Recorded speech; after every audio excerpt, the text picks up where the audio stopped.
Hey there, comic book friends and fiends. It's Rob in front of the great wall of comics, and with me, as always, the man to my left, maybe your right, depending on what you're looking at.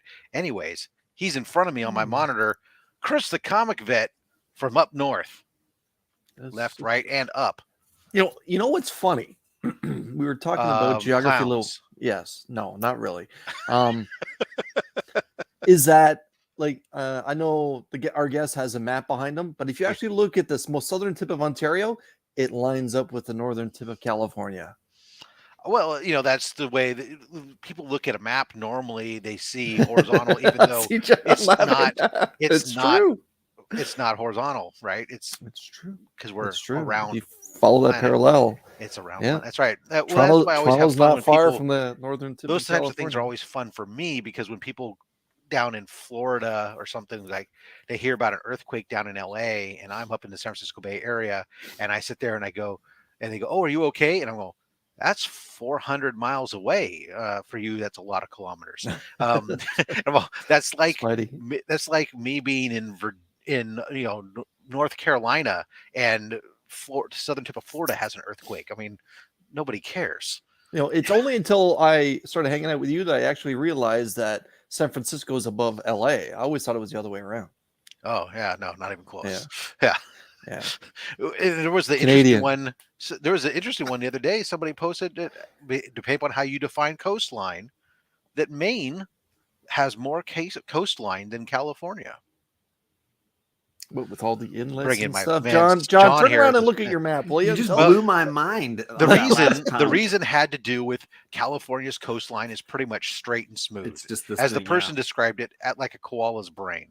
I don't know what that meant, but whatever. And I'll say, if you try to use this map for like geographical accuracy, don't do that. Whereas Maine, its coastline was created by glaciers coming out, and so there's a lot of inlets and little islands and all these other things that make up it. So when you add up all that, technically it has 20 more miles of coastline than California. Quality coastline. Is it quality coastline? Right. Well, then like California, they're certainly not surfing. There's a reason why they say California knows how to party. I have never heard anything other than Maine. Like Maine, Maine lobster. That's it, right? Like they don't even have crabs.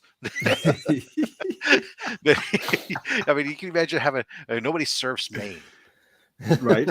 I haven't heard, at least. I don't know what the break is like. I mean, where you guys going for vacation? Maine. Yeah. What? They only go there. That's where Floridians go during the winter or summer. I thought it would be like Vermont or something. Well, Vermont too. Yeah. Let's watch the leaves change. Okay. Yeah. It is lovely. Out where we're at. I know, John. I don't know where are you in California? I'm in. So I am like halfway between San Diego and LA. So I'm pretty far down. Bakersfield area. Yeah. Well, no, Bakersfield's north of LA, basically northeast. Right. Halfway between LA and San Diego. LA and San Diego. Okay. You're in the super desert. I'm very far south. Yeah, the super desert. Got it. So yeah, we're off the rails. It's all right. I don't care. Gary, this is what happens when I'm the co-host. I just take it down a different avenue. It's my show. I do what I want.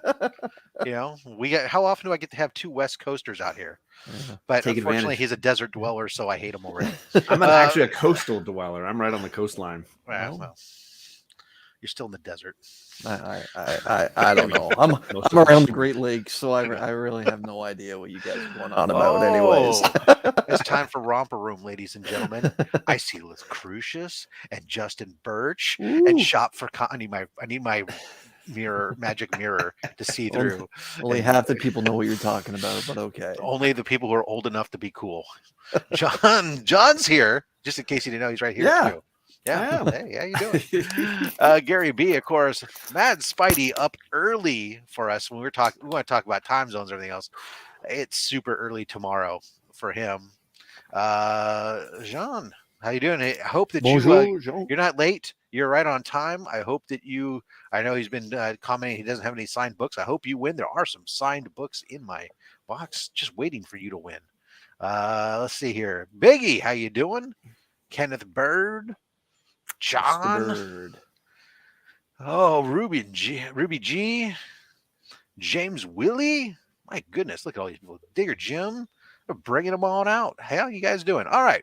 So we're here to talk about comics, but before we talk about comics, I do want to, and slabbing comics, we do want to talk, of course, about our partnership with the Rogue Trader press. Who, if you need any comic book pressing, you might, instead of sending it to CGC and CBCS and waiting half a year, you might check out him.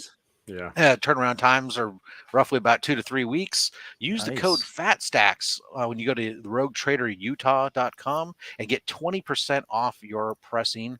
In addition to that, through this partnership, every time that code is used, $10 is donated to the C3 Comics Curing Cancer campaign in partnership with the American Cancer Society. Thank you to the Rogue Trader for your partnership on that and continued pressing my books phenomenally. All right. Having gotten a little business out of the way, John, we're here to talk about you and your comics. Before we get started with your comics, why don't you give everybody a little bit about you? I mean, I just saw you this morning with your daughter talking about the Scarlet Witch. It was a great conversation. What other kind of stuff can people find out on your show? I mean, I'm an X-Men guy, so you're generally guaranteed once a week to have an X-Men show with me and No Good Comics. So that's our Tuesday a show that we do, talking and working our way through the Claremont era of Uncanny X-Men. We are almost done with the second omnibus. So we're somewhere in the 151, I think, is this coming Tuesday. We're talking about Uncanny 151. We had to suffer through the Claremont written Marvel fanfare issues the last month, and forgot how painful those were. It's better than Nick Spencer Spider-Man. We're done with it, though. We're done. We're back to the actual chronological issues. The next omnibus next season is going to be a lot of fun because it includes the Frank Miller 4-issue Wolverine run, which is fantastic. Yep. And then the Magic miniseries, 4-issue miniseries, which I thought was really great too. So lots of good stuff ahead on that show. Comic Gories, I do a game show on my channel. It's been on a little hiatus. We're coming back in June with more Comic Gories game show fun. And then Saturdays is the show with my daughters.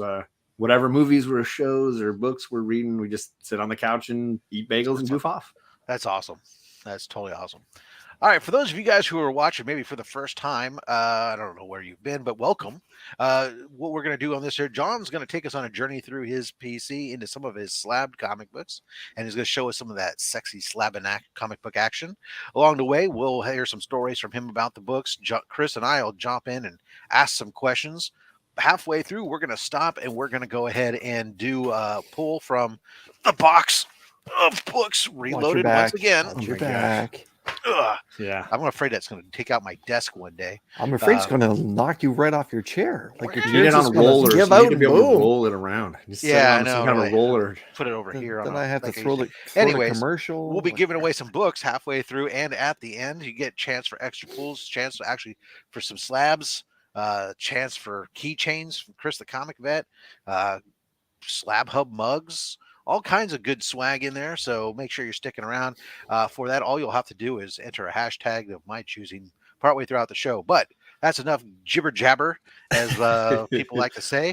Let's get to some slab in action. Let's make John big.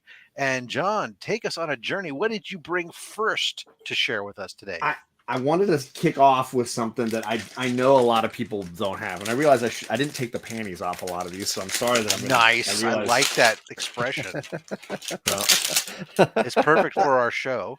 I can. Oh yes! This is a book that not a lot of people have in their collection, and nobody really wants to slab this book, but me, I guess. I sent this in when I happen bought. To have its partner right here. No way. It's he always has everything right in his hands. Get it. You think that he actually syncs with the guests ahead of time? I have its partner right there. So for those that aren't Savage Dragon or Eric Larson fans, like this is basically the first Savage Dragon, previously known as Paul Dragon, in a couple of like self-printed and self-published comics. Then Megaton came along and he gave it another shot, and then moved on to Marvel and was so huge and popular there that eventually, when he left to make Image, Eric Larson then relaunched it as the Savage Dragon. I had been looking for this book for a long time, went into my LCS and I mentioned it, and he's like, and he went in the back. He had 3. My LCS had 3 of them just in a bin in the back. And I bought 2 like on the spot. And he's like, he gave me a good price. I just bought 2 of them. Then I sent one to a friend, and I sent this one to be slabbed, and I went back. I was like, "Do you still have the third one?" He's like, "It's been on the wall for a month." He's like, "Nobody wants this book." So I bought the third one. So now I have a raw, a slabbed, and I one that I gave away. I like the character a lot. I like the very simple story, the amnesiac who doesn't really know what he is capable of or where he fits in the world. And the idea that he gives it all over to serve, right? The idea that he Chicago policeman. I'm going to be a cop, that the only thing he knows is this police officer who took him in, cared for him, helped him. And it instantly instills in him this one true motivation, which is to be of service. And I think it's incredibly moving and relatable, but also just like super cheesy comic stuff. Like the ladies with the huge boobs and the villains that are completely villainous. There's no like gray area. And the overbearing capes on half of them. Larson just totally camps out with it. But it's so good. That's actually the first Image series that I filled from 1 to 50 with Savage Dragon. And I've never seen that book in the 9.8, man. That's awesome. I mean, and I don't have a ton of 9.8s, but that was one that I was most ecstatic to get back because I had it pressed, clean, and sent. And I was like, yeah, I think this one's got a shot. And I have the first, I think, 100 issues of that run. I just love that whole series. I didn't keep up with it afterwards. Right. Mm-hmm. But talk about like longevity. Somebody that's been writing and drawing that book for so long, and everybody was talking about Spawn's record-setting thing. I am way more impressed by Larson. Oh yeah, Larson pulls up with the silver medal. No one realizes. Yeah. Exactly. And honestly, it's a more impressive silver for me. So there you go. I thought that was something different to launch this all off. To start us off. Yeah, that's good. So I'm gonna go. There's a great story behind this one, and I saw that there were some X-Men heads in the chat. Yeah, there's a few people who are keen on on X-Men. I hear that they're kind of up and coming. They're returning to they might actually catch on at some point. Yeah, at some point, right? So if you're interested in some underground comics, so these X-Men apparently rare, up and coming. Yeah. So, in completing my Claremont run, spent a lot of time trying to like get some of these issues that were a little priced out for me, like harder to find in a grade that I could handle. And my buddy Matt Thanatos, who was a really big YouTuber at the time when I was looking for this book, was clearing out his X-Men. He's like, he wanted to be all Green Lantern. He was like, I don't need this book anymore. And he was looking to get rid of it. And I was like, I don't know that I can afford to buy it, but I'd like it. And then he said, you know what I want is you're going to Baltimore. Would you get this book? You pay to get this book remarked and sketched on by Adam Hughes. He had a blank Green Lantern variant. Mm-hmm. He's like, I'll mail that and this book to you. You get that book sketched, remarked, and then mail it back to me, and we'll call it even. So I went to Baltimore with his book. I hung out in line with my buddies, White Whale Comics, and we got to talk to Adam Hughes and his wife, and they took it. They did a Zatanna remark, beautiful drawing. They colored it overnight. They kept it. They brought it back the next day to the con. Nice. And then I sent it off to him, and we both unboxed like our trade. It was the first time I'd ever really traded for anything. Wow. And so this book, of course, is the first appearance of Banana Man, right?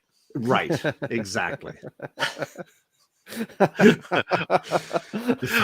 ahead and read. It's the Scarlet Witch, right? It's the Scarlet right. It's Mary Jane. That's Firestar. Yeah. Go ahead and read for them all. What does it say there in that upper? So it says origin, first appearance of Phoenix, but then also a Black Tom Cassidy and Juggernaut appearance. This was, of course, in the Cockrum and Claremont era. Cassidy.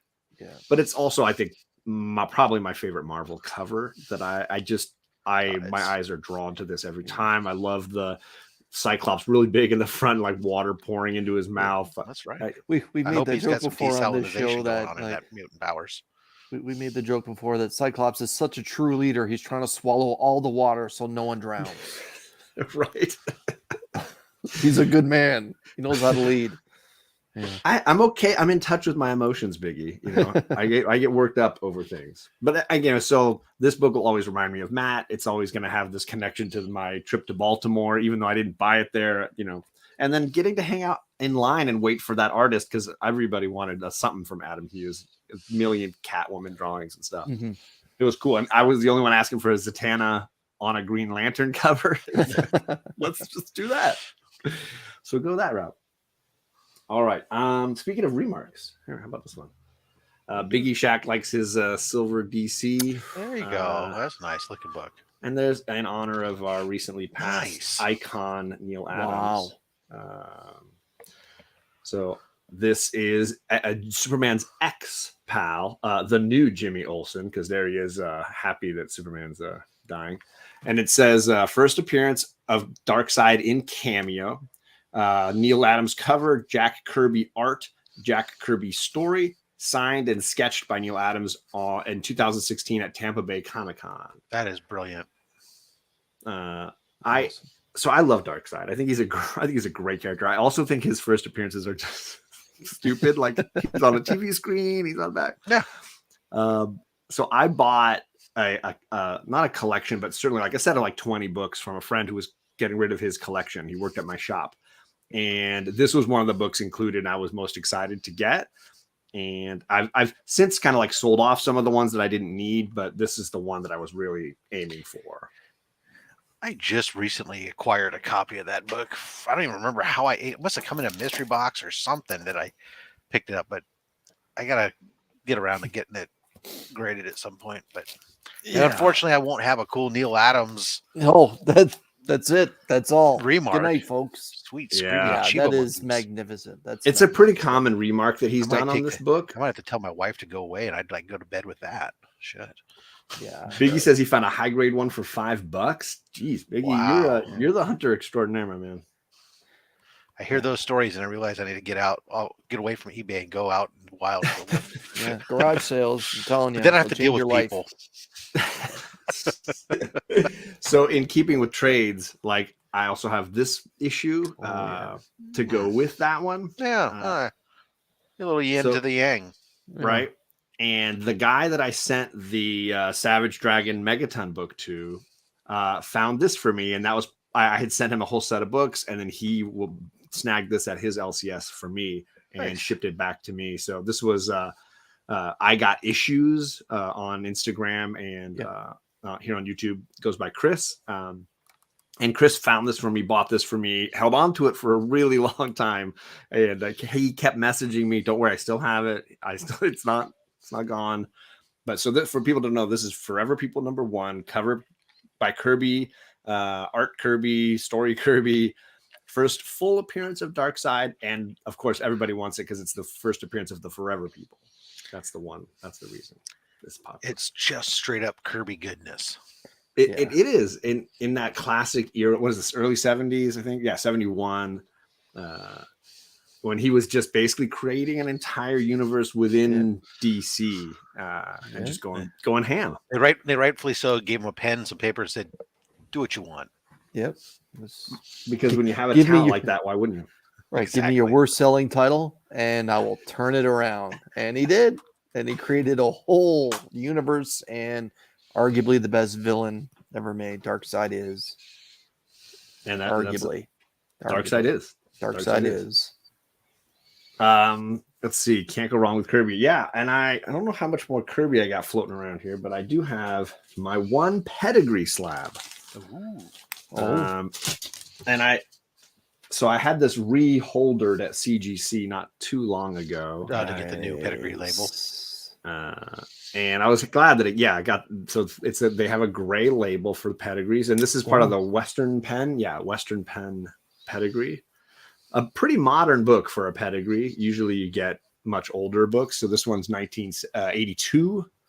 This is a early Miller Electra classic with the 10-speed racer going on. The infamous 10. If any, I want to know who won the damn thing. Yeah, right. People want to know. This is like a legit thing at this point in time. Yeah. Or was it just BS? Did Marvel actually give away the 10-speed? And if so, who got it? Like that's a lot of advertising for just one bicycle. Well, we don't know. So many great keys in that era, right? Yeah. Maybe there were more. Even the X-Men stuff. Like, okay, John, what issue number is that? Like we all know, so this is Demise and 181. Yeah, this is 179. Oh, okay. So we have a Miller couple more. story, and of course the underappreciated Klaus Janson on inking and really finishing the art in a lot of ways for these books, because this is right around when they started doing 2 a month, Daredevil twice a month, which is like a ton of work when you're writing and drawing it. Yeah. It's crazy. So this is a good question, and thank you for asking this, because this is what we do like to do, is answer some questions along the way. A pedigree book is a book that was a part of a particular well-known and established collection, and when those books get sold off out of those recognized collections, they then can get the pedigree label, which then helps to track that those books were from that. So I only have one pedigree book myself. Mine does not have the new pedigree label. Mine's still on the old blue with just the commentary that it's part of the blah, and it blah, just blah, says on pedigree. those slabs, it'll just say pedigree, and then it'll say what pedigree it's from or whatnot. Yeah. So yeah, good question. It doesn't. Some people value pedigree books more, and some people say it doesn't matter because it just was every book was part of somebody's collection at some point. It's just whether or not it was part of a well-known collection or documented collection.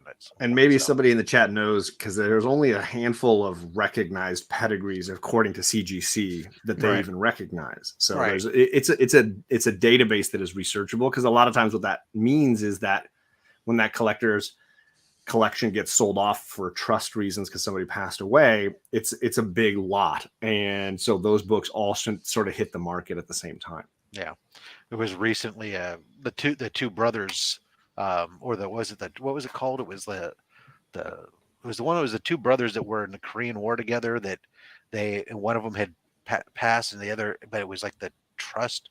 I can't remember what the heck it was, but the name of it. But there was recently a big pedigree collection that came to market with some stupid high grade old books in there and stuff. It was like two brothers that were in the Korean War together, and one of them had passed and left all his books to his brother or something. And so it was the Promise collection. Thank you, Justin. I tried to get my right. So my brother married into a somewhat popular family here in Southern California, the Kardashians, the Lindquist family.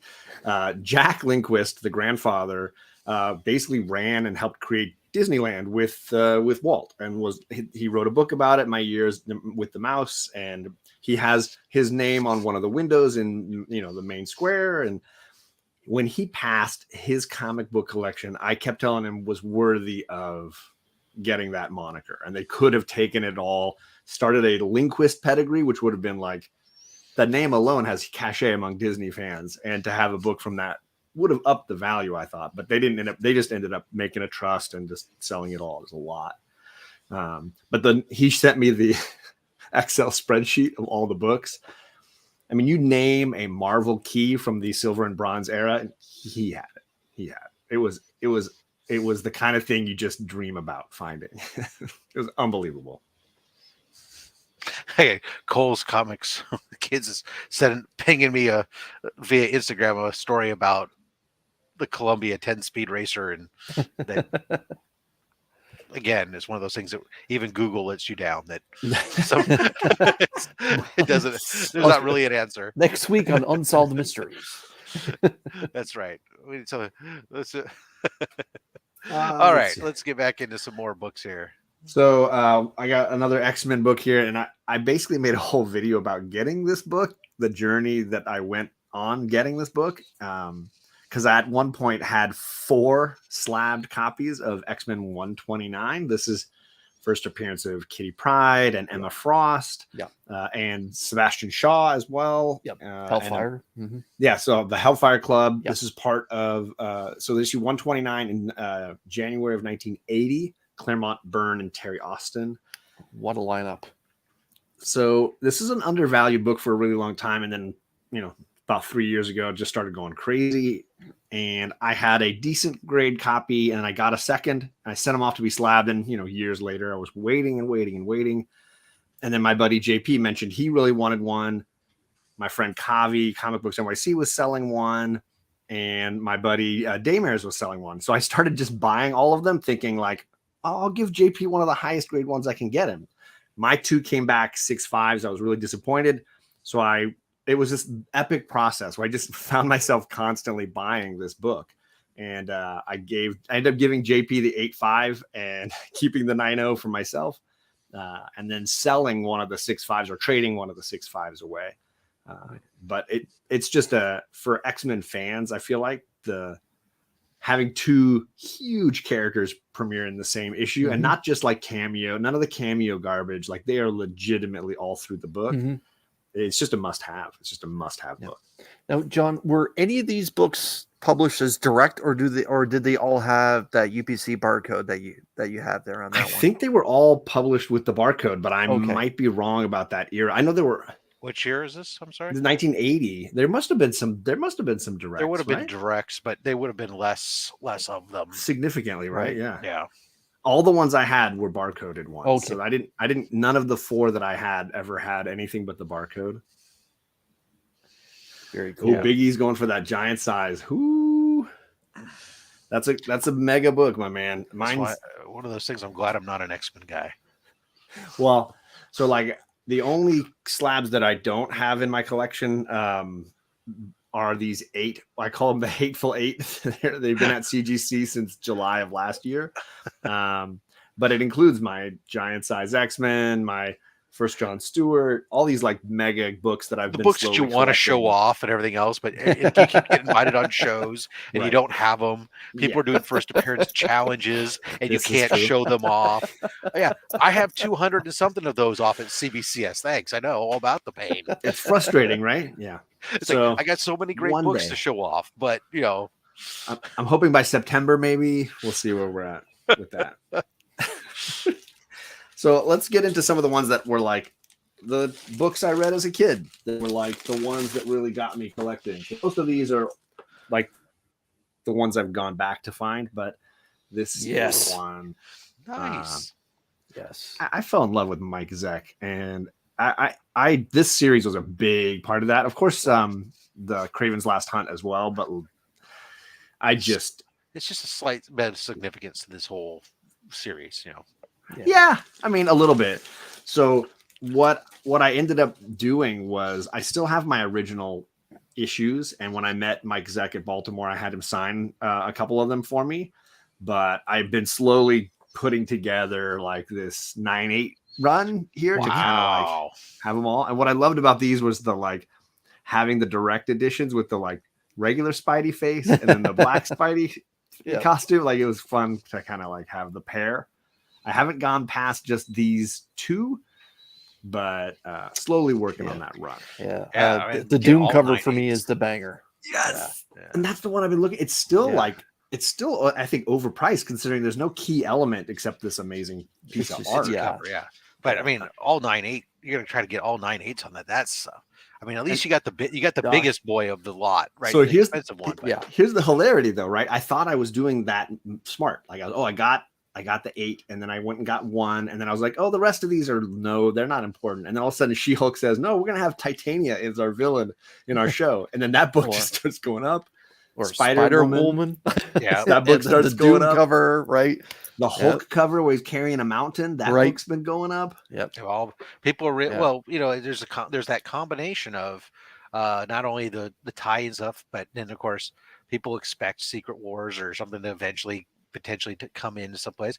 But it's just those of us that grew up with that recognize what a great story not only was it, but also that it is in it of itself, aside from maybe Crisis, you know, one of the most significant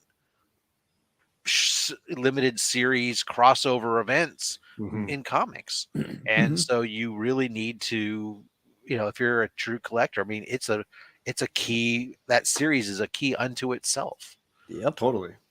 So my hope is that they, you know, that it cools at some point. I can snag a few more of them, especially if you want 9/8. Thankfully, I'm not the 9/8 snob on it, so I just want to give like 9 somethings, you know, in all of them, and I'm fine with that.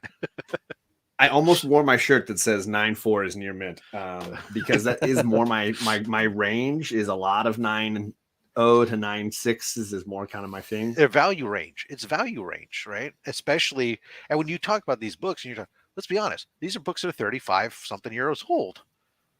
So yeah, Totally. it's there's a fair amount. It's great to have sometimes if I can pick up a 9.4 on one of those books, and that allows me then for the same price to also pick up 2 other books instead of having to have that 9.8. That's it all depends what you're trying to do, right? Whether you're trying to collect it to have the biggest value, or whether you're trying to collect it just to have high quality books in your collection. You are too right, and I actually had to make that choice about some books here, but I don't know. Are we good on time? Are we? Yeah. I've got till midnight. But, I saw Man Cave in the chat, so I got to pull one of the books he gifted me. That he jokingly acted like it was kind of the throwaway book. That he was like, I just threw some stuff in there with it.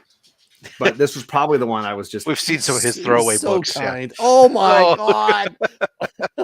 Oh my god! Right? This is a throwaway book to him. Yeah. Oh my god. So this is Daredevil 16 from May of '66. Yeah. And for those that don't know, Spider-Man fans, this is the first time that Spider-Man gets to be drawn by Romita Sr. So I am a big Romita Sr. fan. Like I'm not a huge Ditko fan. I prefer the slightly more muscular Spidey that Romita did. I don't like him like fully ripped. Something about the way he did it. The bed sheets I had, all the stuff I had was always Romita Sr.'s stuff. I was wondering where I threw that away. It landed in my box. So yeah, this was a Romita and Frank Giancola. I don't know how my Italian is not so great. And then a Stanley story. Nice. Let's see what it also is the first appearance of the Masked Marauder. I have the companion book right here. Ooh. That was A-OK to me, but from Beckerman. It's true. Beckerman nailing it. Yeah. Man Cave can adopt me, says Man Spider. And yeah, Biggie, this box art, right? Let's see if I can get it. Yeah, that's beautiful. Oh yeah, the color work in that box art. That one owned the '60s, as far as I'm concerned. Right. Yeah. Mm-hmm. So I was just floored by this book. The big one in this was a raw copy of Daredevil 8, right? As an 8, the first one time he's in the red suit. Yeah. So that was the big book and an insane book. But he just threw this in there. Like, yeah, whatever. And it's great. And what's fun is as I've been myself, as I've gotten, as I made that mistake. This is my PSA to future collectors. Collecting the first 100 issues of Amazing Spider-Man is a poor life decision if you want to maintain, if you like money. You're better off having children. If you want to live comfortably. Right. So you can live in California, send your kids to university, all these other things, but you can't do that and collect all the first 100 issues of Amazing Spider-Man.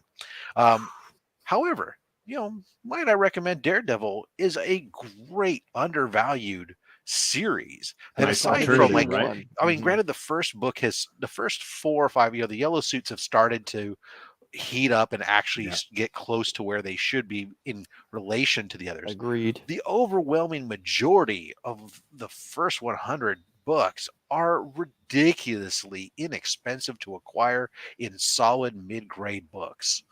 And eventually they're going to get the love that they deserve because Daredevil is huge. And now that we've already got that tease that he's hitting the MCU, right? Again. Or properly. I agree. And look at it this way. The Fantastic Four for decades were undervalued. And all of a sudden now they are the hottest books on the market. And I don't mean just because we saw John Krasinski in a cameo as Mr. Fantastic, but since the COVID bubble, those books have taken off. Same thing. It's Daredevil is one of those, like Rob said, it's undervalued outside of the first couple issues, which have finally got some respect as far as I'm concerned. It's almost like all us Gen Xers had extra money and time all at once and decided, hey, nostalgia. Take my money. Yeah, those FF books. I mean, really, it was like first Black Panther and Galactus, and then issue 1, and the rest of that run was really underappreciated. And now every one of them, right from 1 to about 20, has gone through the roof. Whether it's Submariner or Johnny Storm on the cover, they're all taken off. Yep, the Watcher stuff. Yes. And now we're going to talk about Reed Richards and Sue Storm's son. Here's one. But like, yeah, here's a book that I think has been way undervalued for a long time. So this is now, though. Fantastic Four Annual 6th, first appearance of Annihilus, great Fantastic Four villain, but also a little baby Franklin is born in this issue, which is kind of why I really wanted it. Like, I always thought like Franklin he's a mutant. He's a classic X character. Omega level 2, right? That's what we get told, but yeah. Now what? Now he's not a mutant, we heard, or something? He just thought he was a mutant, so he manifested himself as a mutant? I mean, he could. This was part of the most recent with the whole Krakoa thing, and he couldn't traverse through the portals, I guess, and which only mutants could. And it was, as I understood, because I didn't read it, got too convoluted for me, but I understood that essentially there was some kind of story where he wasn't actually, it turns out he wasn't a mutant, but because he thought he was, or had been led to believe, basically his powers allowed him to manifest himself as one, but he wasn't a true one. It's some kind of. I know that happened to Kitty Pryde. She couldn't get through the gate. Really? The gate wouldn't let her through. Yeah, it was the very first issue of Marauders. You know, when that run first started, she's all pumped and goes running to run through the gate and breaks her nose on it. Like and it has to do with her ability, which allows her to go through everything. Yeah. And the gate refusing to let her go through it. It was like a wonderful, like, ironic issue that she was having. So she had to like sail all the way down there. So, John, I gotta admit, I've been absent from the Krakoa storyline. Then was she identifying as Kitty Pryde or Shadowcat at that time? Then she ended up going as Kate. She decided that she wanted not so she just became, Kate Pryde. Okay. But I love the Shadowcat era is still like that's when I first met her as a character. Right. I do got to mention Hobgoblin lives here. Yeah. I wanted to touch on as that too. Hardcore Spider-Man fans, the other two I would suggest is, personally, I would probably start with the Web of Spider-Man, just because I enjoyed that storyline a little bit better while I was growing up in the early mid 80s, as opposed to Peter Parker's Spectacular Spider-Man. But these, yes, I believe Spectacular Spider-Man may have a couple more keys because of the Clone Saga. And they also have some stuff with Punisher and and the Punisher stuff. But obviously, all three have the Death of Kraven storyline. But these two, obviously, these two are every day, twice on ones. Sunday. I think we've had this discussion before, where I'll say, when I try to discourage people from getting into an early ASM run to save their money, it's expensive. It's too much. You're saying to the guy who's into that run versus the guy that's into the two of us are run. That's like the two of us are. These are stupid bleeding expensive. Money left and right. Yeah, working on that run. I'm down to 11 issues now, so and only like one of them's cheap. And he's got 2 left. Yeah, but no, Web of Spider-Man and Spectacular Spider-Man, I highly recommend. If you love Spider-Man and you're looking to get some older books, Spectacular Spider-Man, a great Bronze Age kickoff and a great series to get into. There's only a handful of books that are pricey, but even then they're not super pricey. So very affordable, fun run to be able to go, as is the second 100 issues of Amazing. Just skip those first. I was going to say, I love the second 100 issues. I mean, especially, let's do it. Talk about these 2 books. Yes. Right here. Yeah. So I am when it gets into those 120s, right? The Conway era, all the way through my namesake, or vice versa, John Jameson. I am the Man Wolf. Like my name is, is officially spelled exactly the same as J. Jonah's son, the Man Wolf, John Jameson, and he appears in 124 and then 125. And then you have these 2 issues, and you have the Punisher at 129. There's some iconic books. Yeah, there are some books in that run, and they're great reading. Yeah, in the second 100, there are a few books in there that will be pricey because there are there, but there's not as many of them that are pricey as the first 100. Oh, absolutely. Right. Yeah. These sorry, go ahead. No, I was just going to say the official death, or the death after Gwen, or the death of the Green Goblin there. That's actually one of my all-time favorite covers. All-time favorite covers. Yeah, that is just glorious. It captures everything about this story. Glorious, right? Yeah. So when I got back into collecting, I only had one slab. I really had the slab era had kind of passed me by like 4 years ago. And I was talking to my wife. I was like, I want to spend some big money on a few books that I really want to get. And I told her these two and Giant Size X-Men were the books. I want to get these books. She, on her own, found the seller selling 2 7.5s a pair for a great price. And so she got these for me for Father's Day, and then helped me, because my birthday's right after, helped me get the giant size to go. So within like my collection went from like, it's pretty good. I hadn't finished any real runs or anything. And then boom, 3 mega books within like a handful of months. And I was like, okay, well then she didn't realize the dominoes of what that would start. Right. Yeah. It stopped.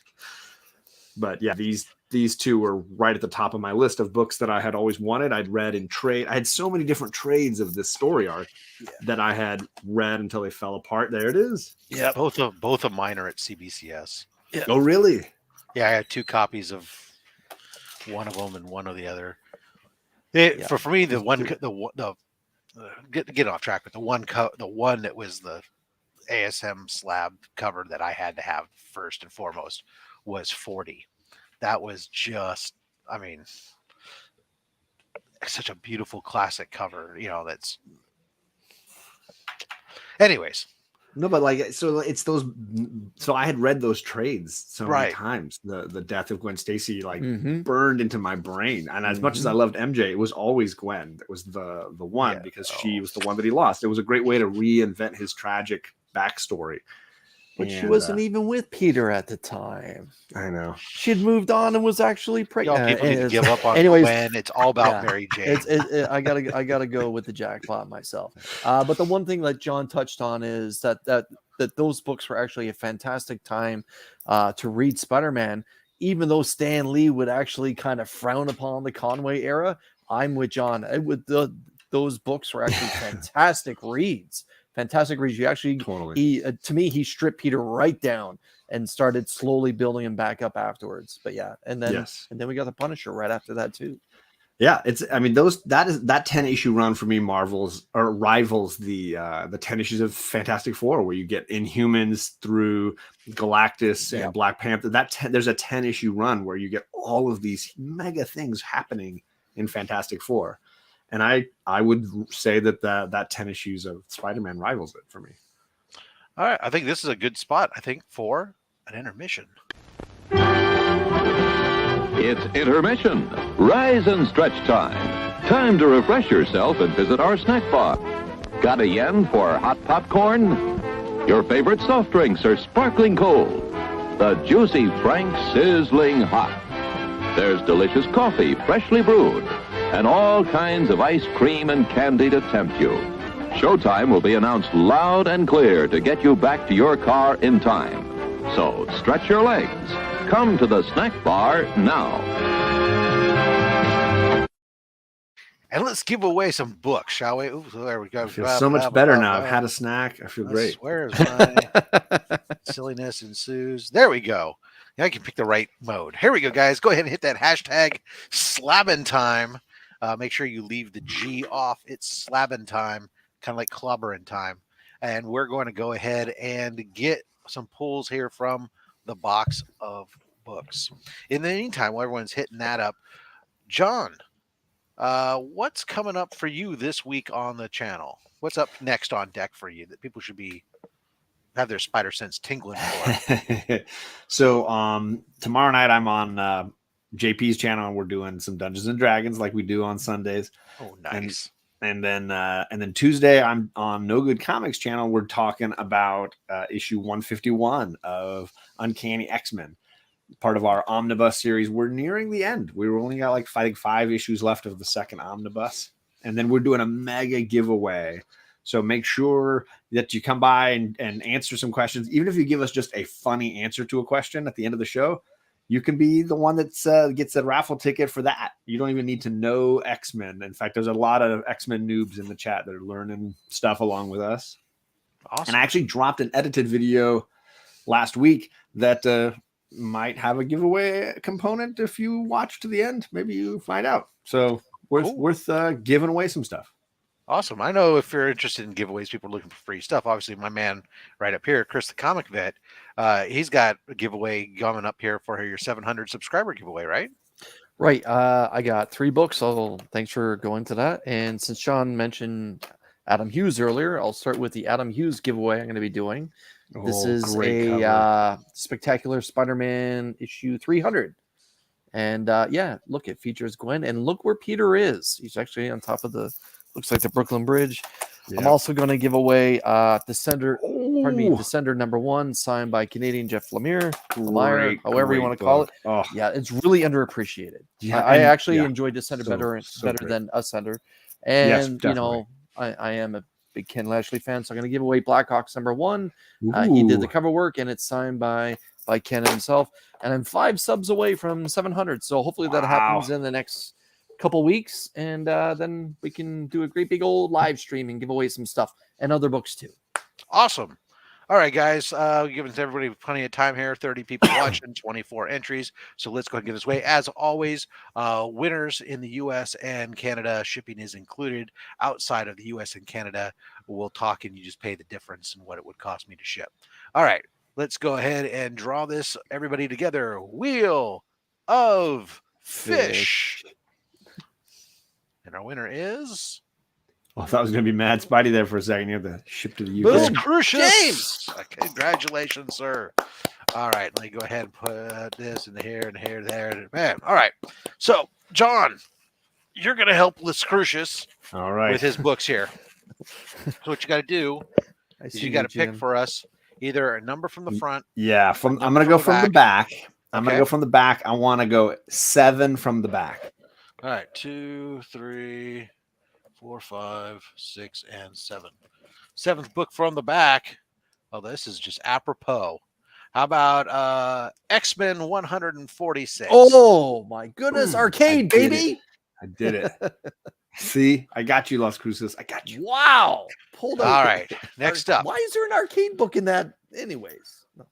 You sure it's not Banshee? I give away all kinds of stuff. I love arcade. Anyways. Arcade's hilarious. Are you want another one? Oh, yeah, we're going to do 6 books at least. Yeah. I didn't know if you needed. I didn't know if Chris was no, it's all you. Okay. Chris does the next round. So you pick a number from the front, number from the back, or we do. I'm gonna have you roll back and forth a little bit. All right. There, and I want you to go in the front of it. Yeah, there you go. Good man. All right. How about Deathstroke the Terminator? I have that book. Great book.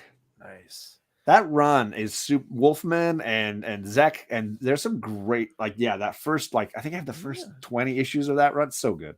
Look at Slade getting some little kissy there. He is. All right. All right, let's go to the front this time. Let's go 3rd in line. 3rd book from the front. 1, 2, and 3. Thank you, Two Way Comics. On behalf of John and myself. It is the free comic book day, first appearance of Virus. Or it was intended to be the first appearance of Virus. That's Spider-Man with, of course, as all free comic book day books come, a bonus pool.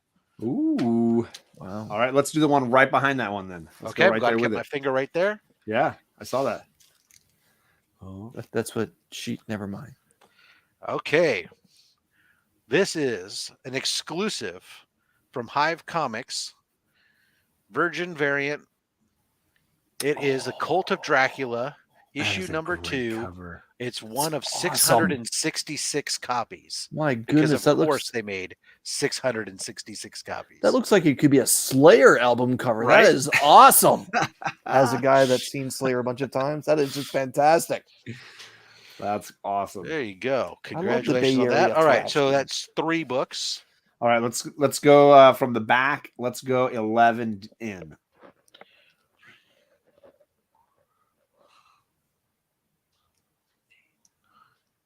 I just want to make him count a bunch. It seems to be an ongoing theme. Issue number 2. Great cover. Nice cover. Black cat on the cover. Yeah, that's a great cover. Great cover. All right, let's roll back and forth here a little and see if we can find one. There, right there, yeah. In the back. We get Nomad. Oh, wow. I love it. Yes. That costume so reminds me Issue of like 4. Age of Apocalypse Cyclops. Like Exactly. the Yeah, same right. flowing hair and everything. I just like, how did he grow his hair so fast? Magic. All right, last book. He's going Fabio style. All right, let's go from the front and let's go 7 again. 2, 3, 4, 5, 6, and 7th book. Winter Guard, and this book is signed by Ryan Caddy.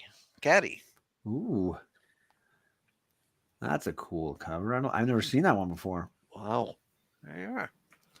Congratulations to you, sir. Wow. Crucius, I do have your information, so we'll be able to get that out to you. No problem. Oops, almost ripped my headphone cord right out of the...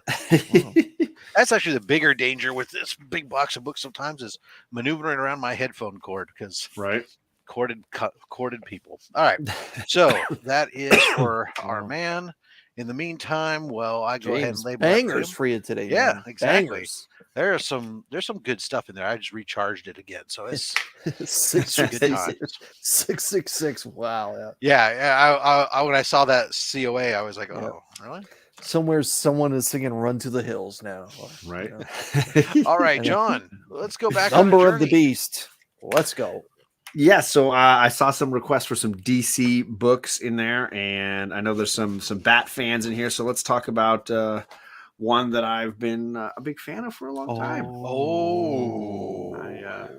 So I now own 3 copies of this book. You bastard! Wow, I'm the reason why it's hard to find. 3 more than me. So I don't even have a complete copy. Mine's incomplete with missing a third of the cover. It looks like. When I bought paid that $30. Neil Adams remarked. Oh, now see, I did not. When I bought that remarked Neil Adams cover, it was in a little lot or a set of books, and he had 2 copies of this, really low grade 1.0s, maybe 0.5s. One had the pinup inside and one didn't. So this, for people that don't know, this is Batman 181, first appearance of Poison Ivy. Yeah, this is from 1966. If you want your 666, then again, there it is. It's June 1966. So there you go, 666. Let's see. Robert Nider and Gardner Fox stories. Moldoff, Jella, and Jean are on art. Carmine Infantino on the cover with Murphy Anderson. Wow. And the pinup inside is by Infantino and Anderson. There's a centerfold in the center, and a lot of kids popped them out and put them on their wall. It's Batman and Robin together. Yeah, no Poison Ivy. A lot of green labels on this book. So you tend to find this book missing the centerfold. And so when I bought the set from him, it had one with the centerfold and one without. And I was like, oh, that's cool. And then I felt like, you know what? I want a nice one that's in the case and I can just have it complete. So I hunted this one for quite a while until I found a reasonable deal, and then I snagged it. So this is my reasonable deals on it are disappearing. Not easy to find. Yeah. So I got this last year. So this was it was still pretty hot, but I think I did all right. I always loved it. It's DC's one hot 181 versus Marvel's 181. Exactly. Well, Marvel has a couple 181s, but yeah. There's the Daredevil one, right? The Daredevil, yeah. So yeah, this one of my favorite villains. Biggie. I love Poison Ivy. I think she's just too cool, and I'm excited she's getting her first solo series actually this year. Yeah. It's only 50 years later. Exactly. Is it going to be an ongoing series or just a limited series? I thought it was an ongoing, but that's a bad idea. Oh, I might be wrong. I've seen a couple covers for it already. Yeah. I'm fine with her. Her and Harley sharing it.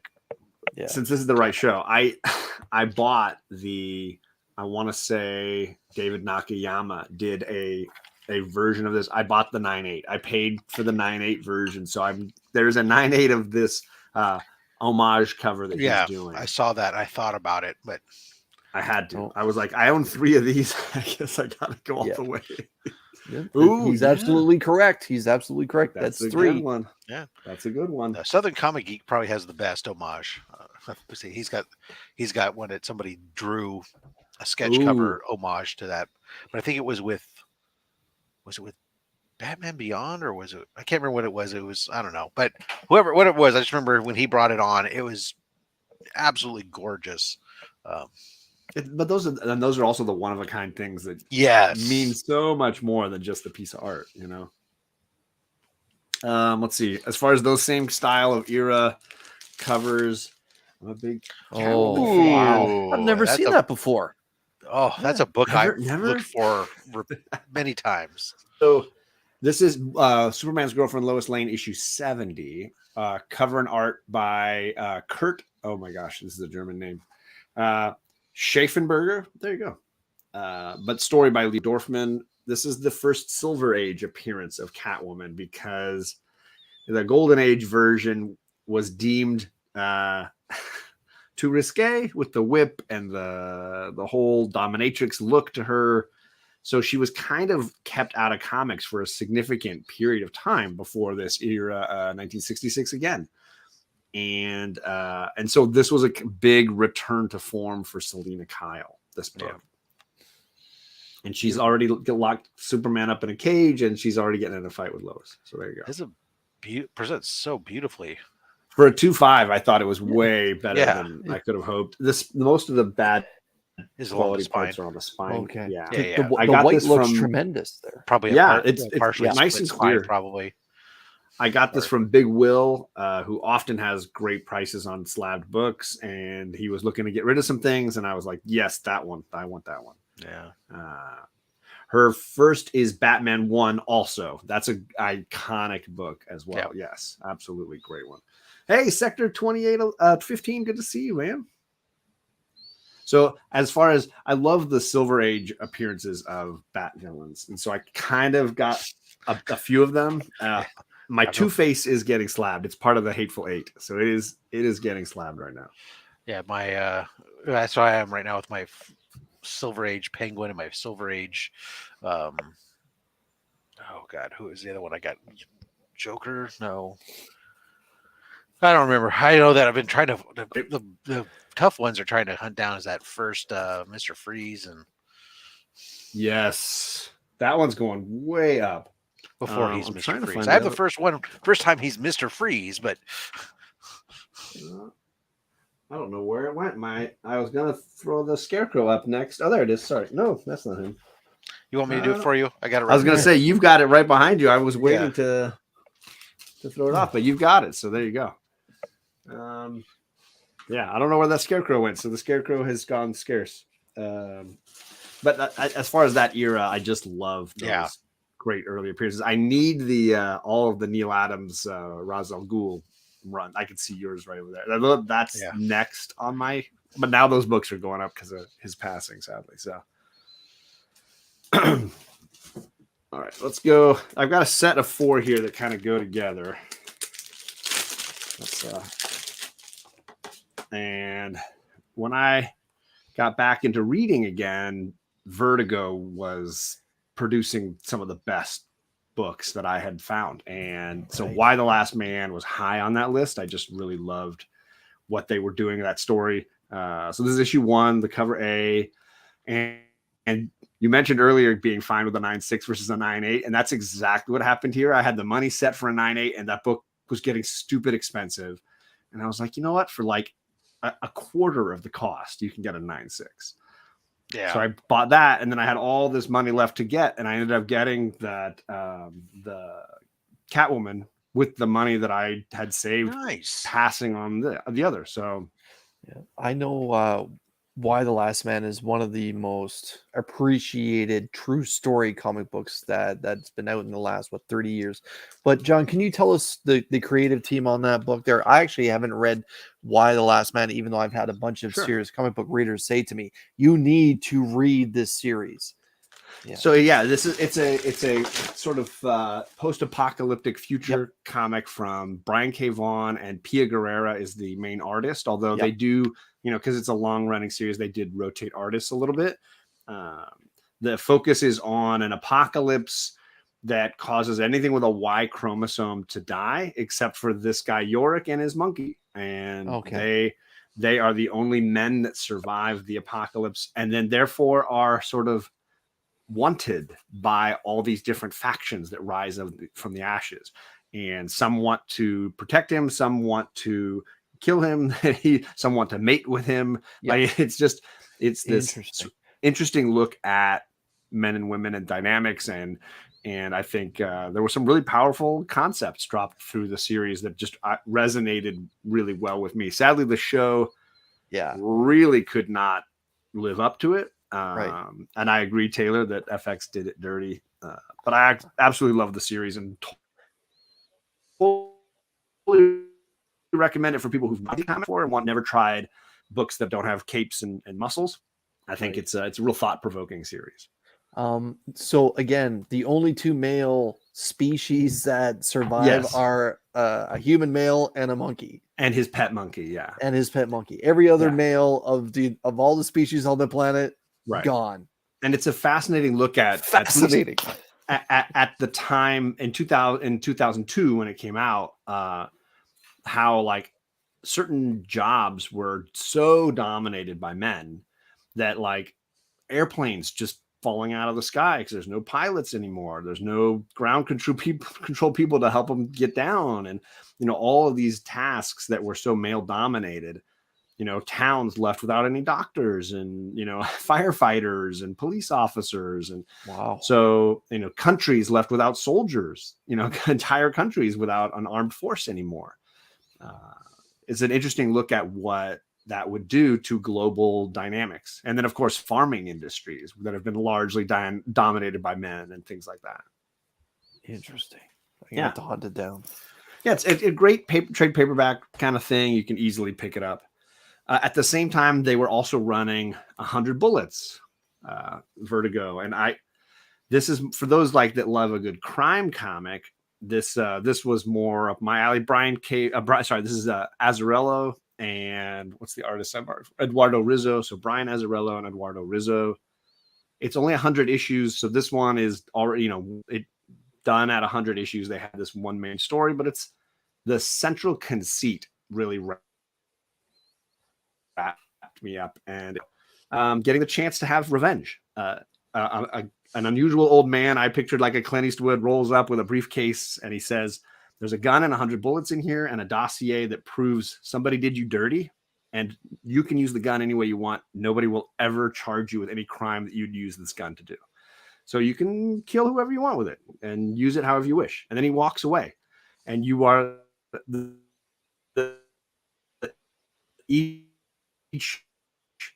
this tool. Do they decide to go and get revenge? Do they decide to deny their baser instincts when it comes to something that's happened in their life tragically? I just found it a wonderful morality tale, like each time.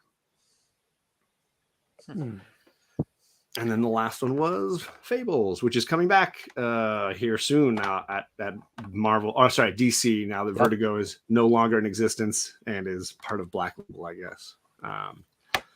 So I loved Fables when it was originally running. I don't know how much I'm gonna like the new version, but I know that that show, what was it called? Once Upon a Time, I think, on ABC, basically tried to knock it off. The idea that fables are real and exist and they're in our world, hiding out from some creature that's taken their homeworlds from them. I was just a big Vertigo fan. I liked the fact that they were like basically the HBO of comic books at the time. They were willing to be super racy, nudity, language, violence, and avoid all the common tropes in the comic medium at the time, much like HBO was basically saying, we're not going to do commercials, we're not going to do all this other stuff.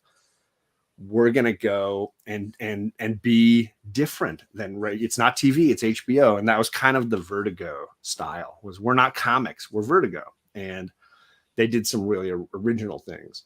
Give it a shot, Cole. I mean, I know it's aged now because you're talking about something that's over 20 years old now, sadly. So I don't know if it's going to have the same resonation that it had for me, but hopefully you enjoy it. Yeah.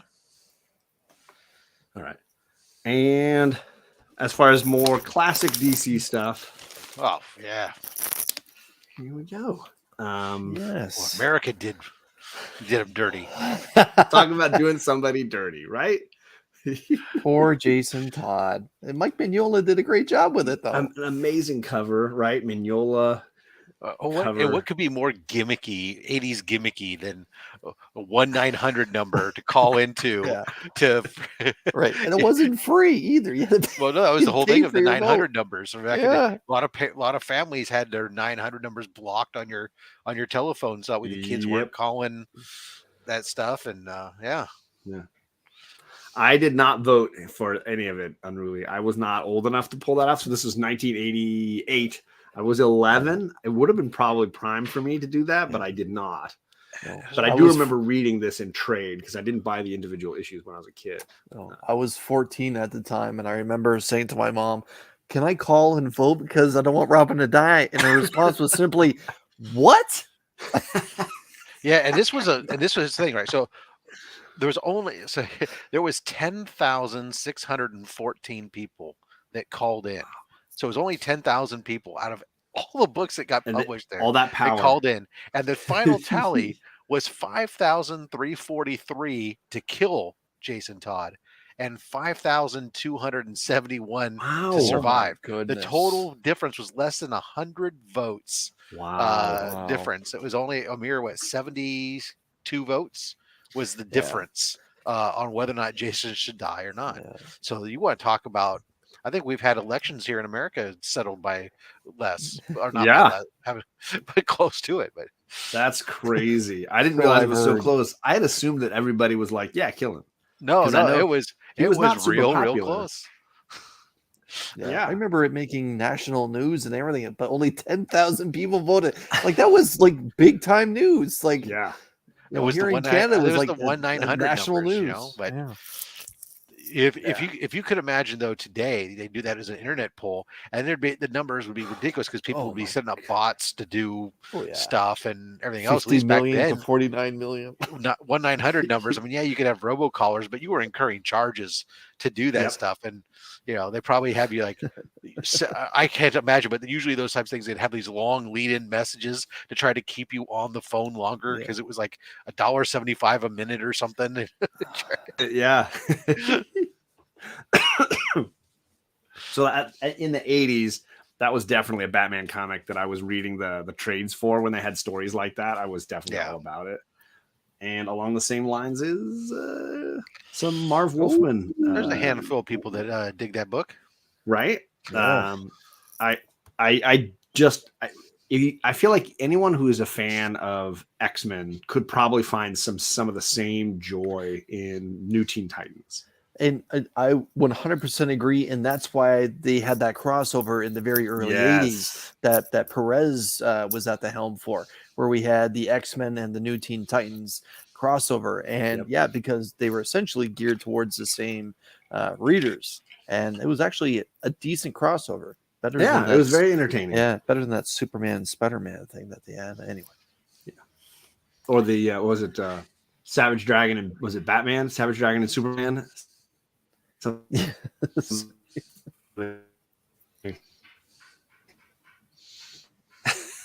DC and Image, like Spawn, and it was Spawn and Batman. Freeze up. Sorry. You're back. Sorry, am I back? Okay. Yeah, your internet's. But the Image and DC crossovers. Is it? Am I getting a little shifty here? Well, you're getting a little pixelated and a little pausy in and out here and there. Sorry. You're still not don't worry, you're not the worst we've ever had. My daughters are on their phones probably. I love it's like all these people chiming in here still going back to the last book about the not knowing the phone number. There was thing. Yeah, if you guys go back and you pull up the book in the back of the issue there with the cliffhanger, there's the two numbers to call in. That's true. And there's actually then there was a resolution and they had art done for both outcomes. And so not long ago, there was some art that was released showing what would have happened if Jason Todd would have survived. And got his mom. Mm-hmm. Yeah. So wow. You would have think they would have like burned it, like destroy it. Like we don't want anybody to know. Oh no. DC holds on to everything. Yeah. That's going to be some serious money if they sell that off. Dang. Alternate endings. Right. No doubt. So, anyways, Wolfman Perez. This is New Teen Titans issue 2. I think that.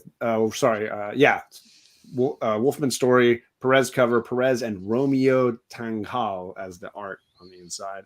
And this is there's Deathstroke. We were talking about a little bit. I was talking about Deathstroke the other day, just because I think he's really an underappreciated villain on the DC side. I've always really liked him. I know that there's that Deadpool, Deathstroke. They're so different personality wise. I know the look wise they might be somewhat similar, skill set wise maybe somewhat similar, but I was always a Deathstroke guy. I always thought he was just super cool. Yeah, I just always loved the concept that Marvel kind of potentially took some of that stuff to make Deadpool, even his name from Deathstroke. Yeah, well, but then DC goes ahead and rips off Deadpool when they create Red Tool. It's like you're ripping off a character who was ripped off of your own character. Nothing's new. Everything's been done. Yeah, absolutely. All right, let's go with some G.I. Joe. So I was a big G.I. Joe fan as a kid. So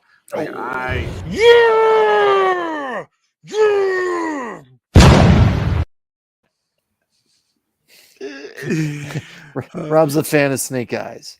Who isn't? Or Storm Shadow. A copy of or this book Storm on this Shadow. show. Yeah. Miss Tootsie's one, as I recall.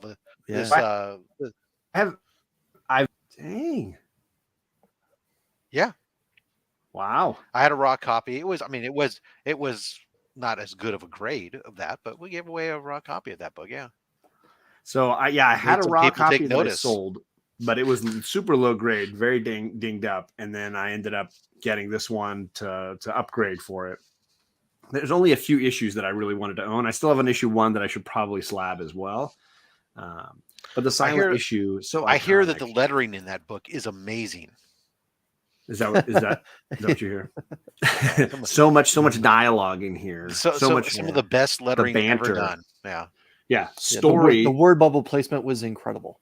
Larry Hama's story work, right? This is issue 21 from 1984. First appearance of Storm Shadow, the nemesis, arch enemy, if you will, of Snake Eyes. And it's this known as the silent issue because, it's Snake Eyes, and he's basically on a rescue mission, and it's all from his perspective, and so just silent. It's a lot of fighting and action and just an iconic piece of entertainment. So, had to get that one. And then I was out hunting with a buddy of mine, and I came across this book, and I was like, you know what? I don't see these in the wild very often. This is the final issue of G.I. Joe. This is issue 155. Another key Snake Eyes issue for those that don't know. The book sort of had major dwindling fame at the end, and the print run just crashed. After about 100 issue 115 or something, it really started drying up. I mean, well, absolutely. A lot of people may not realize, but Marvel's best-selling comic book through the early to mid 80s was G.I. Joe. I was buying it. It was outdoing the Amazing Spider-Man, the Uncanny X-Men. G.I. Joe was their number one, like by leaps and bounds. G.I. Joe was their best-selling comic book. And I had all the toys, and I watched all the cartoons. And looking back as an adult, the comics actually hold up the best for me as far as just entertainment. Like, they were willing to kill characters. They were willing to be kind of bloody. They weren't the TV shows with the lasers. I think everyone got a parachute.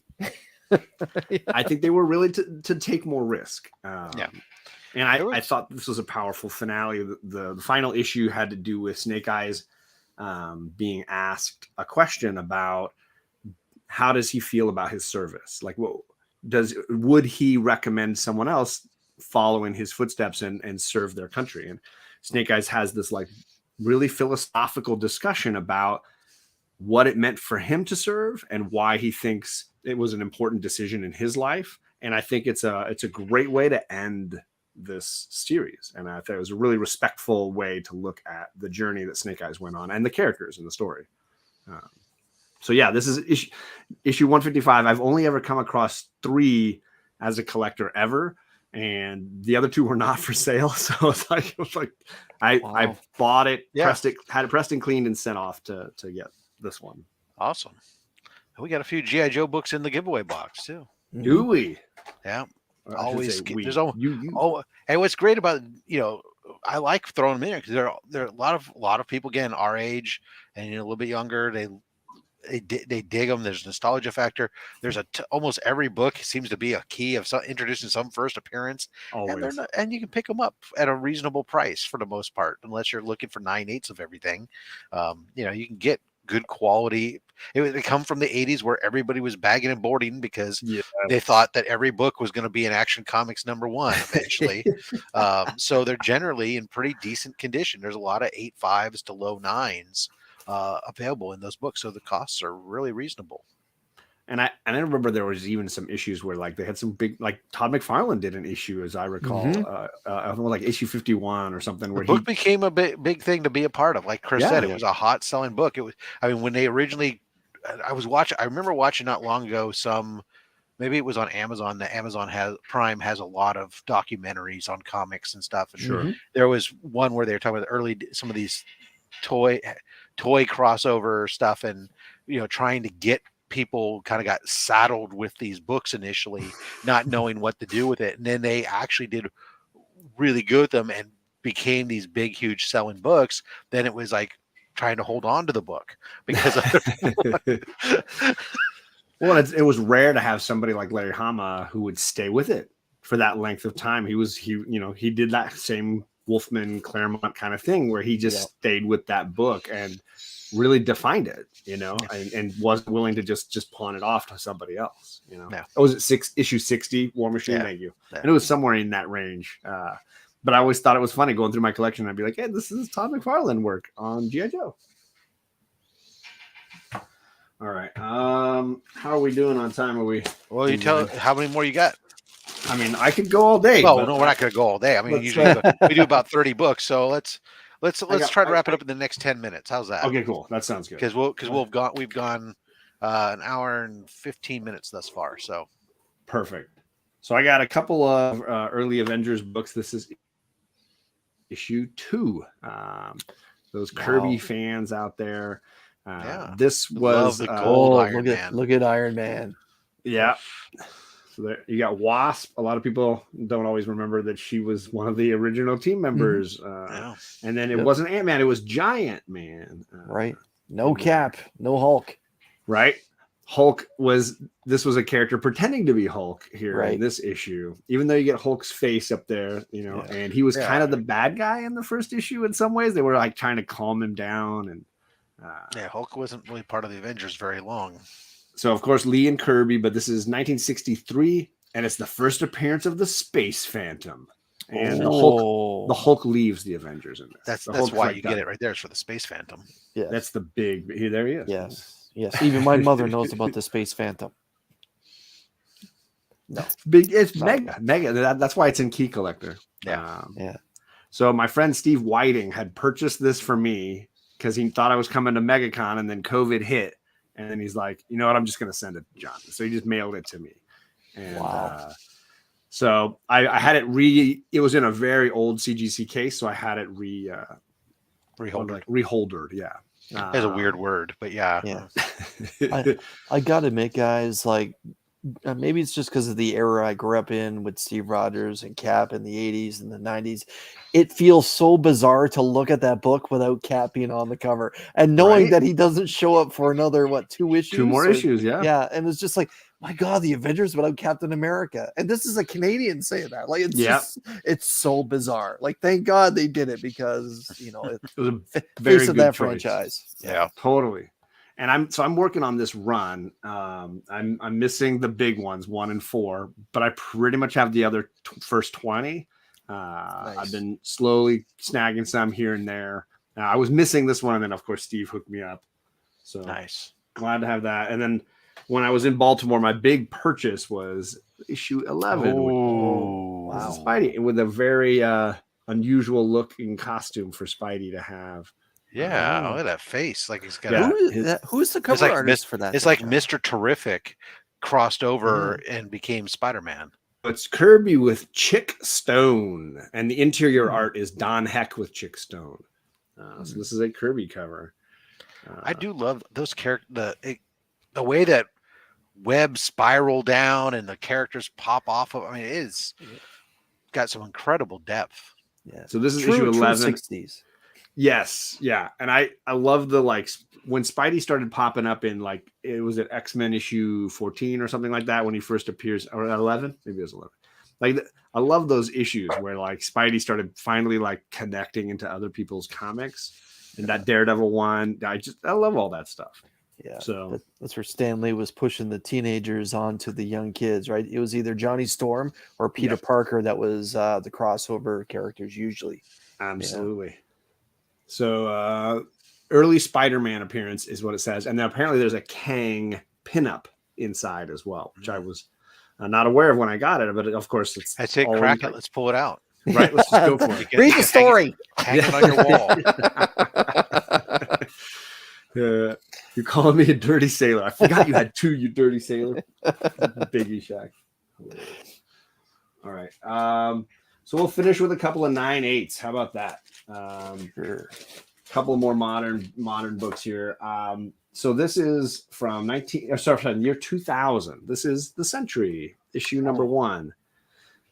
I love this character, and I know he's somebody that runs real hot and cold. Some people really love him, and some people just can't stand him. And I think this character is fantastic, and I love this early miniseries, and I love the way they used him in New Avengers. I just absolutely love this character. What did you think of his appearance in The King in Black? Oh man! And has he recovered? Talk about doing him dirty. I was really so. I'll tell you one of the things I liked was they had a mini series running during The King in Black where they had characters collecting his body and taping it back together on Earth. It was a very silly comic because amidst all the symbiotes attacking and everything, there's these guys driving a bus through New York and they've got sentries duct taped together, and he's in the back kind of about. I thought they were going to bring him back somehow, Frankenstein him. Sadly, he still seems for now. Yeah. For those that don't know, I'm talking about Captain America asked Sentry to go and stop Null when Null first arrived, and Null just literally ripped him in half. He pulled a It was the fun. It was the inverse to what Sentry had done to Carnage in an earlier story where he took Carnage into outer space and tore him in half, right? Yeah. And it was now Null returning the favor and doing it in reverse. Yeah. Sentry got Donny Cates. Exactly. But this was a really cool way to introduce a new character, I thought, to tell a story where it's he's always been here. We just didn't know because they had wiped him from our consciousness, that Reed Richards had invented a way to wipe him from our consciousness. Right. So Taylor Winters without having to go to Mephisto. See, Peter, come on, man. You had to talk to your buddy Reed instead. And, So this was Paul Jenkins and Jay Lee, and just Robert Reynolds' first appearance in this. And then again, there's a miniseries with some tie-ins where you get to see why nobody remembers him. And then for me, it led beautifully into the New Avengers that Bendis ran, where you deal with the psychosis that Robert Reynolds suffers from, and that was beautifully done. Maybe Reed forgot that he created the machine. That's why he couldn't help Peter out. Peter had to go to Mephisto. That's Inception. All right, the most recent. We're going deep here on SlabHub. That's usually what we do, baby. Well, I'm gonna finish with some great 80s X-Men villain classic stuff here. So, X Factor. You gotta love First Apocalypse. Right. Omega time. I say one that I read off the shelf because I was collecting X Factor when it came out. I was super into X Factor when it came out, and I sold mine because I was like, it's kind of we're into X Factor because it was the OG team. Yeah, right. I was actually picking it up because I was in love with Walt Simonson's work. Yeah, personally. Yeah. So this is Louise is on the story, and covers by Friends and Joe Rubenstein, art by Jackson Guise and Bob McLeod. And then, first appearance of Apocalypse the Alliance of Evil are appearing in this. It's a little bit of an understatement there, Gary. I hunted for a 9.8 for a while and tried to find one. Thankfully, the CBCS grades are always a little more reasonable than the CGC grades. Not getting there anymore, but yeah. So I was very happy to snag a copy of this last year. I think I did 9.4. For me, it was like the most iconic X-Men villain outside Magneto is Apocalypse. Like I needed to have maybe that in Mr. book. Sinister. Sinister, I like Sinister. Well, maybe that's just the 90s TV kid showing me. I do have those teeth. Yeah. Of course, Something I'm not a big about X-Men fan, so I'm the wrong guy to ask. What am I talking about? I love the way he always transforms mutant characters into his horsemen. So like the iteration of Angel that we get later, right, is just so iconic. Yeah. I loved when he did Wolverine as like this ninja. Like I thought that was a really great story arc. So for me, Apocalypse always seems like the guy who it eventually will be the downfall of us. Awesome. So there you go. All right. Phenomenal. Well, thank you very much, John. Appreciate you coming on, bringing those books with us to share with us. It's time for us to do another giveaway. So let's go ahead and bring up the guys. Go ahead and hashtag comics with kids, because comics are not just for kids, but they're for you with kids. Oh, and Sapphire didn't know there was a 90s X-Men show. This is what Disney Plus is made for this. Yeah, really. It's like the 90s X-Men cartoon is like one of those. It's one of those great. Yeah. But why would they always have the credits rolling when something important happened at the end? So annoying. Anyways, it's just like why you always put an end credit scene to get people to actually watch the credits. Those people did their job. The time for them to get something. Do you guys put the animated Batman or X-Men? Which one ranks higher? For me, it's Batman. But for me, it's X-Men. Ooh, look, the panels. So it's probably Batman for me, but it's so hard to pick. Yeah, X-Men is great too. I mean, it's. I do have to throw an asterisk in there. Mask of the Phantasm until Into the Spider-Verse, I always thought was the best comic book movie ever made. I totally agree that it's my favorite Batman for sure. Like it's such a great voice cast and the art and the style. I just love it. Well, guys, next week on SlabHub, we'll be celebrating our 50th episode.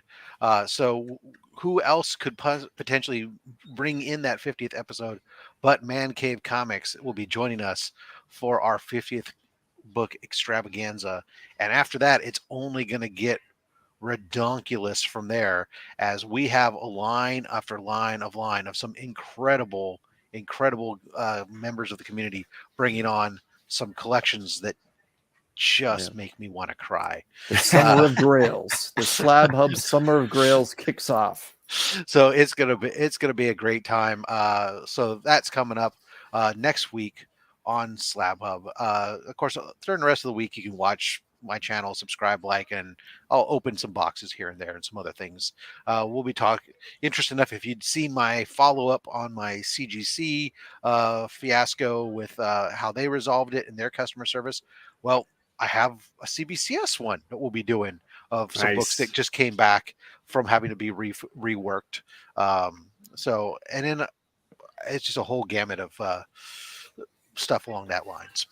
While we're getting everybody click that and hit that hashtag there so we can give away our last books again.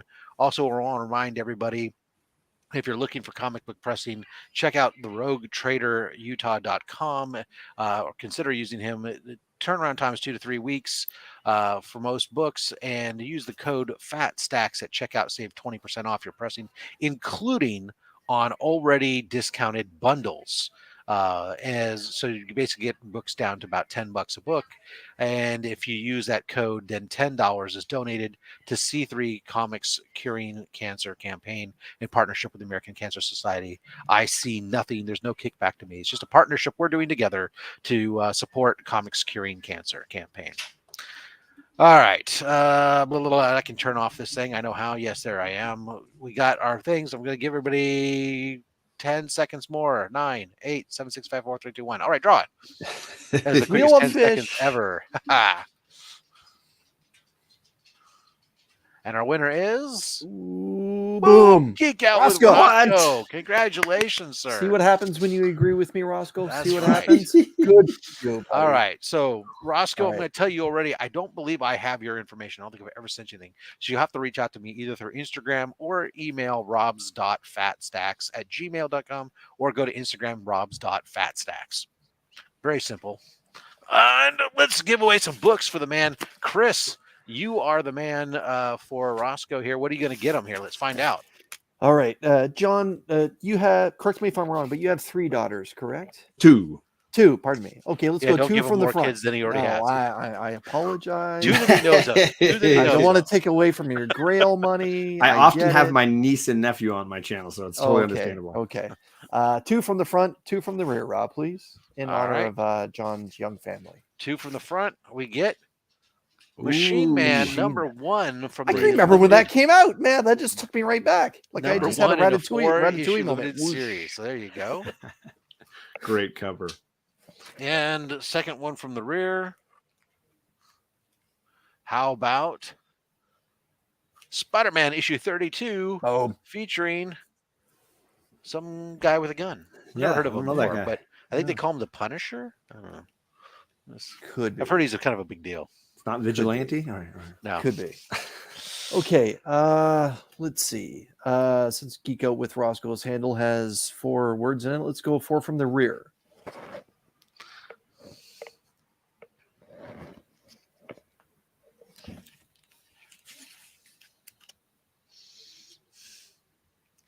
Free comic book day, Power Rangers. Go. With, of course, a bonus pool. All right. What's up, Matt Woods? All right. Let's go 4 from the front then. All right. Bonus pool is Dark Knights, Hawkman Found. Some nice shiny. That's a cool cover. Did I send you that, Rob? I don't think so because it doesn't say anything about. Or if you did, it wasn't one that you had tagged with something else on. I don't know. It may have been. It is a Lemire, though. Lemire's name is on the cover. There you go. Okay. I think it may have had a price tag on it, so maybe you rebagged it. I don't know. All right. We're wasting time for Roscoe. Let's go front to back. 3 more books. And now. Now, you said? Yes, and take both books from where your finger is then. Spider's Lair, thanks for joining us. Ooh, I see some notations on Oh, those. my God.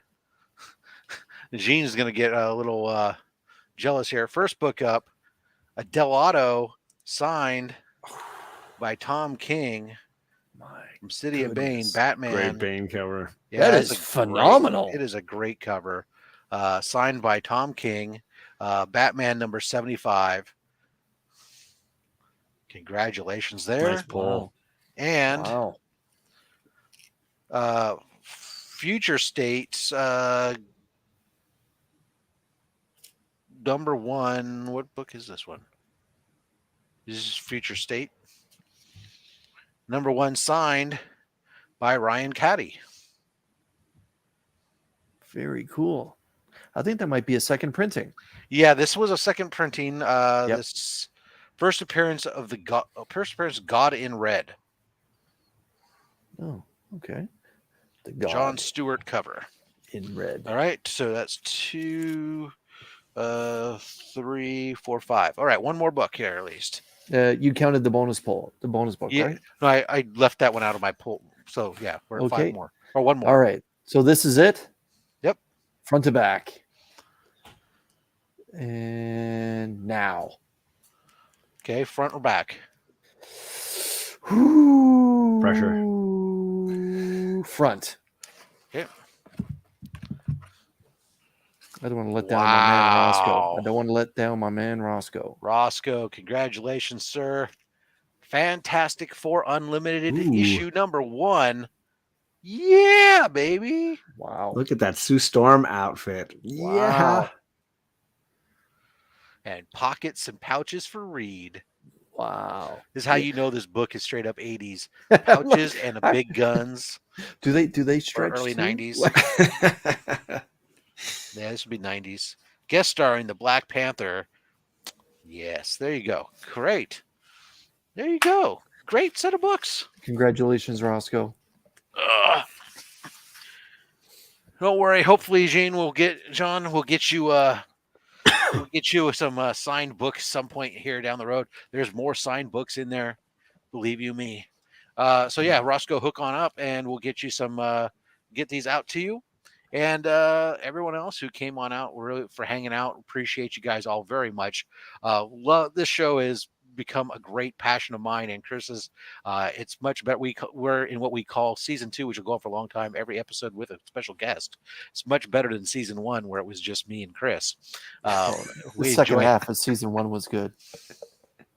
We enjoy having you, John, and all the guests that come on the show. And if you're interested in becoming a guest yourself, or if you've been a guest and would like to come on again in the future, by all means, reach out to me either through Instagram, robs.fatstax, or send me an email at robs.fatstax@gmail.com, and we will work out getting you on the schedule. We are booking right now August and on. So we pencil you in. We come back to you in touch. John knows the story. John was scheduled quite several months ago, and then we just follow up as we get closer to make sure everything's still good, and then get you on here on there. So thank you very much, Matt. Appreciate the compliment, and we enjoy doing this every single week, and I enjoy giving away books to you guys and everything else. So until next time, collect what you want.